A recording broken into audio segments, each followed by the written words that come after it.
আমাকে ভাবছে হয়তো ধমকে চমকে তর্ক করে ওই দুটো এমনি তো জোকারের মতো মুখ, তারপর আবার বড় বড় কথা আমাকে বলছে যে এলে দেখে নেবো, যদি না শুধরাও এই করব তাই করব। আরে তোর বাপকে গিয়ে বল, বাড়ির 5 কিলোমিটারের মধ্যে দাঁড়িয়ে আছি, যা করার করায়।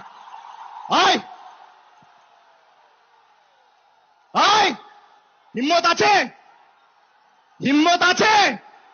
এই মেদিনীপুরের মাটিতে, তোমার মাটিতে, তোমার পাড়ায়, তোমার এলাকায় দাঁড়িয়ে তোমায় চ্যালেঞ্জ ছুড়ে দিয়ে যাচ্ছে।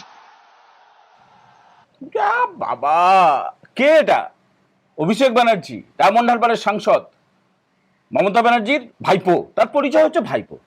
জানেন আপনারা, সোনা ভাইপো, কলা ভাইপো, মুক্ত ভাইপো, চোর ভাইপো। তার বাড়ির সামনে পুলিশ ছিল, উঠে গেছে, এগুলো সব জানেন। তো এই জোকারটার কথা কেন শোনালাম?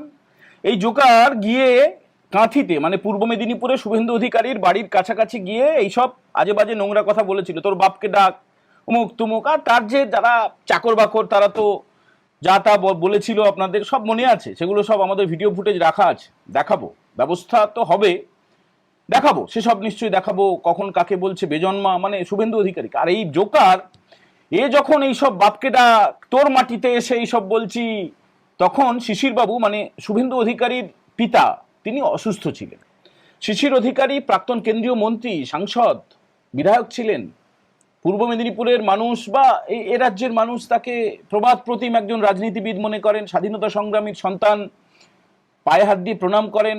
সেই শ্রদ্ধেয় মানুষটিকে এই যে ভাইপো, সে গিয়ে বলেছিল তোর বাপকে ডাক। শুভেন্দুবাবুর মা তখন অসুস্থ ছিলেন, অনেক অনুরোধ করেছিলেন প্রশাসনকে, কেউ শোনেনি। তার বাড়ির দিকেই মাইকের চোঙাগুলো ফিট করা ছিল। আর যখন এই যে 24 ঘন্টা হলো মাত্র, গতকালকে যখন শুভেন্দু অধিকারী শপথ নিলেন, তার আগে থেকে কলকাতা পুলিশের তরফে কি অবস্থা হয়েছে সেসব দেখেছেন আপনারা। ভাইপোর বাড়ির সামনে গিয়ে পাড়ার লোকেরা খুঁজছে, ভাইপো কোথায়, বেরিয়ে আয়, একটু কথা বলি আয়। তার আগে তো ওই বাড়ির সামনে মোবাইল বার করা যেত না।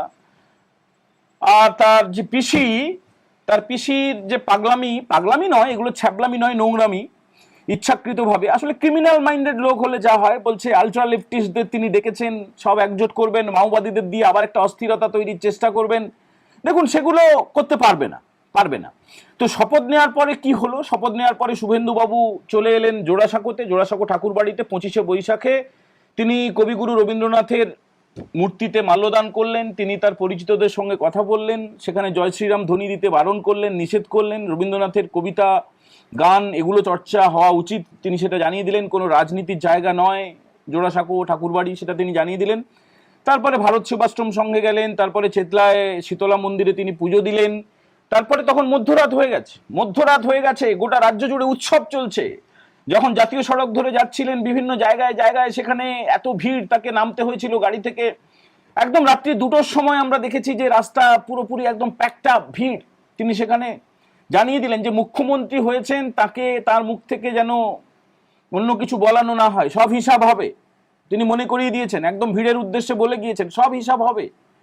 তিনি সবার মুখ্যমন্ত্রী, এটা যেমন ঠিকই, কিন্তু গত 15 বছর ধরে যা যা দুর্নীতি হয়েছে, চুরি হয়েছে, ফেরেববাজি হয়েছে, যা যা হয়েছে, ধর্ষণ হয়েছে, মেয়েদের উপরে অত্যাচার হয়েছে, সব হিসাব হবে।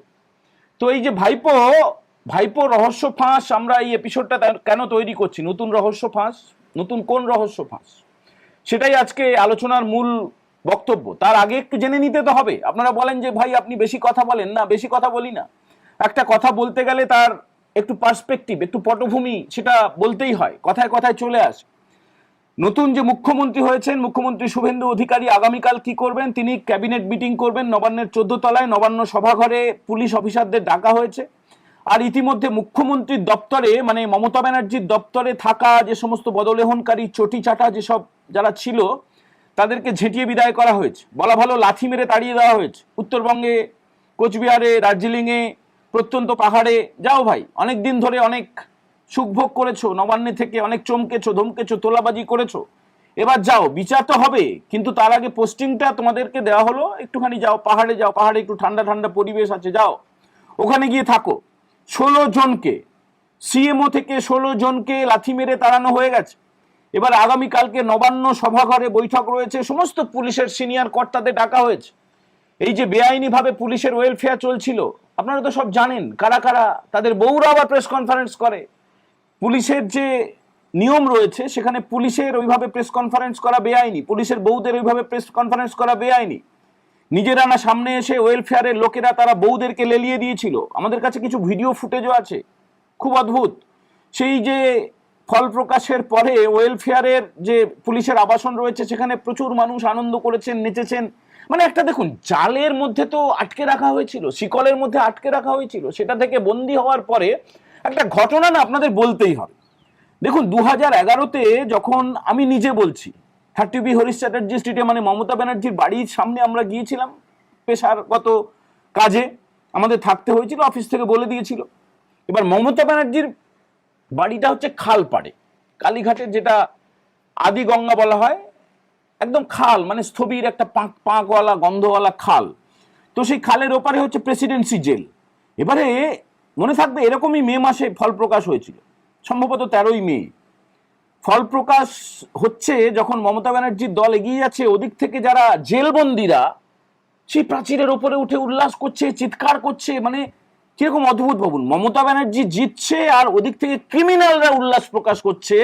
সেই ছবিটাই প্রবাহিত হতে থাকলো প্রত্যেকটা দিন, প্রত্যেকটা রাত। 15 বছর ধরে ক্রিমিনালরা রাজত্ব করে গেল। আর 4 মে যে ফল প্রকাশটা হলো, তারপরে কি ছবি দেখেছেন, কতটা সংযত, কতটা সংহত। আনন্দ তো করছে, মানুষের বুকের মধ্যে আনন্দ। মমতা ব্যানার্জির বড় বড় কাট আউটগুলো কলকাতা শহরে আর দেখা যাচ্ছে না। মানুষ আনন্দ তো করছেন, কিন্তু সেটা প্রবলভাবে সংযত আনন্দ, কারো কোনো ক্ষতি না করে, কারো কোনো ক্ষতি না করে। ভগবান পুরুষোত্তম শ্রী রামচন্দ্রের জয়ধ্বনি দিয়ে আনন্দ হচ্ছে। জোর করে কাউকে কিচ্ছু করা হচ্ছে না, করা হয়নি, হবেও না। যা কিছু হবে আইনের শাসনের মাধ্যমে হবে, প্রশাসনিকভাবে হবে। কেউ কারো গায়ে হাত তুলছেও না, এটা দরকার, এটা ভালো। সমস্ত কিছু হবে একদম আইনের মধ্যে থেকে। ওই যে বদলাও হবে, বদলও হবে, শুভেন্দুবাবু বলেছিলেন হবে, প্রধানমন্ত্রী বলেছিলেন হিসাব হবে, সবকা সাথ সবকা বিকাশ সবকা হিসাব হবে, অমিত শাহ বলেছিলেন উল্টো করে ঝুলিয়ে সিধা করা হবে, হবে। এবারে একটু বলি, আপনারা অধৈর্য হয়ে যাচ্ছেন হয়তো, যে ভাইপোর নতুন রহস্য ফাঁসটা কি। দেখুন, ভাইপোর তো প্রচুর জায়গায় লগ্নি আছে, সে সোনা পাচার হোক, কলা পাচার, কলা না কয়লা, আর বিভিন্ন রকমের ফেরেববাজি, চাকরি চুরি। মাঝখানে একটু বলে দেওয়া ভালো, নতুন সরকার দায়িত্ব নেওয়ার পরে, মানে শুভেন্দুবাবু মুখ্যমন্ত্রীত্বে আসার পরেই কিন্তু সরকারিভাবে ওই যে 2014 সালের বিজ্ঞপ্তির পরিপ্রেক্ষিতে 2016 সালে যেটা পরীক্ষা হয়েছিল, স্কুল সার্ভিস কমিশনের যে জালিয়াতিটা হয়েছিল, সীমাহীন কেলেঙ্কারি হয়েছিল, সাদা খাতা জমা দেওয়া, ট্যাম্পারিং করা, সেই যে ওএমআর সিটগুলো প্রকাশ করা হয়ে গিয়েছে। সমস্ত ওএমআর সিট, মানে লক্ষ লক্ষ ছেলে মেয়ের সঙ্গে, মেধাবী যোগ্য যুবক যুবতীর সঙ্গে প্রতারণার যা যা কিছু হয়েছিল, হাইকোর্ট সুপ্রিম কোর্ট নির্দেশ দেওয়ার পরেও মমতা ব্যানার্জির সরকার সেগুলো প্রকাশ করেনি, সেগুলো প্রকাশিত হয়ে গেছে।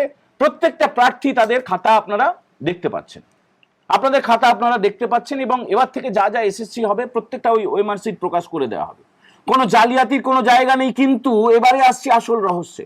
এই ভাইপো কি করছে জানেন? ভাইপো টাকা তো বললাম বিভিন্ন খাতে খাটে, আরেকটা জায়গায় খাটে, সেটা হচ্ছে সেফ জায়গা, সংবাদ মাধ্যম, খবরের কাগজ, টিভি চ্যানেল, এগুলোতে ভাইপোর কোটি কোটি টাকা লগ্নি করা আছে। এইবারে ভাইপো কি করবে? সংবাদ মাধ্যমের ওই ওই কালো টাকাগুলো ওখানে লাভ দেখানো হতো। মানে ধরুন 500 পিস কাগজ ছাপানো হলো, দেখানো হলো 5 লক্ষ কাগজ ছাপানো হয়েছে। তার মানে কি, খরচটা বেশি দেখিয়ে দেওয়া হলো, ওই টাকাটা সাদা হয়ে গেল। বুঝতে পারছেন? মানে বিরাট ফেরেববাজ, বিরাট বড় ফেরেববাজ।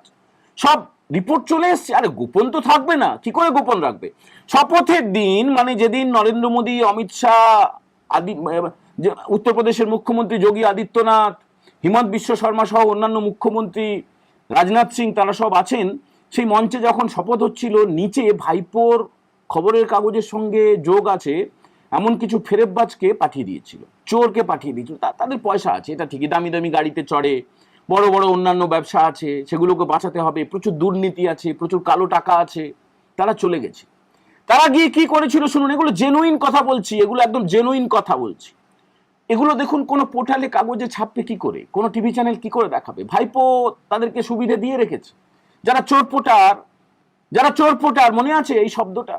চুরি করে আবার রিপোর্টার, তোলাবাজি করে অথচ রিপোর্টার, পদসেবা করে অথচ রিপোর্টার, পা চাটে রিপোর্টার, চটি চাটে রিপোর্টার।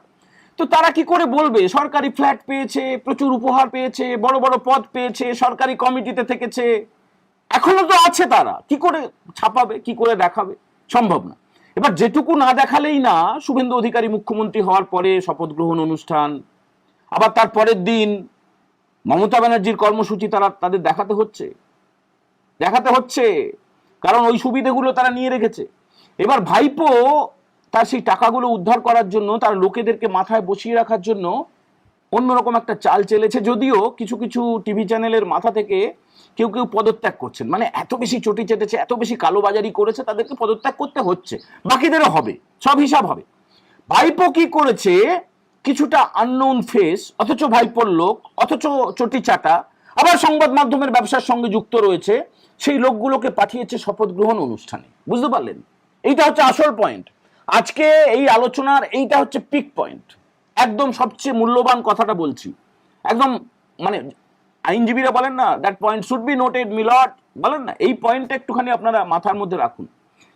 এই লোকগুলো গিয়ে কি করছে, যারা নবনির্বাচিত বিধায়ক, তাদের সঙ্গে হ্যালো কেমন আছেন, আপনি তো দারুণ করলেন, আপনি তো ফাটিয়ে দিলেন, আপনি ভীষণ ভালো লোক বলে তার সঙ্গে আলাপ করছে, আলাপটা জমিয়ে তাদেরকে দামি দামি উপহার দেওয়ার চেষ্টা করছে, কোটি কোটি টাকা টোপ দেওয়ার চেষ্টা করছে।